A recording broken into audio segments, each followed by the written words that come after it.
Premtobre Kasee no so penny kwankyerɛ for one of the Environmental Protection Agency no Professor Nanama Brown Kluche na Kasee say dwuma no enye bete sa se EPA nko abetumi aye so bia de ne ho ehyemu bie se be ya won botan no ani so de hunu se galamsey no ye be brase no won atumi adu ho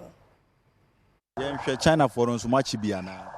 ya China ni baako. In fact, warehouses are yakonyina China for warehouses. Nti ya che baako because you drew ho no na oye gidigidi. Nti any police for no enam nti ya ma police for no eche no. Na nkae no police for na be handle. Ya ye busy. Ye hu say nde akọ to say dey ya planning ya no. Just that ye hu say so chain said dey ye si susun ya no. Cause o shop baako a nipa nyoma egum no kasi ye season nyina ye ntumi nsesa ye nya bebi kura mfangu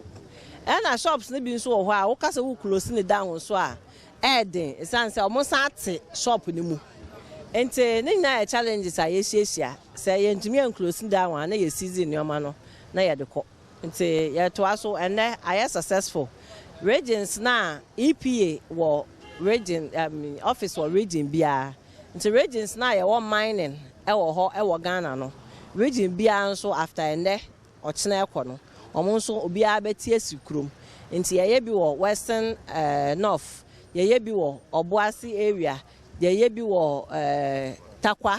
ye bi wo eastern region baby a mining wo bia no ye be sa operation we wo ho my platform na omo ye de to gold wo nsuo mu no shamfa machine ene ho accessories na nsuo mu mining no mutu agudie wo fom no eno na yes easy and I close down sa shops no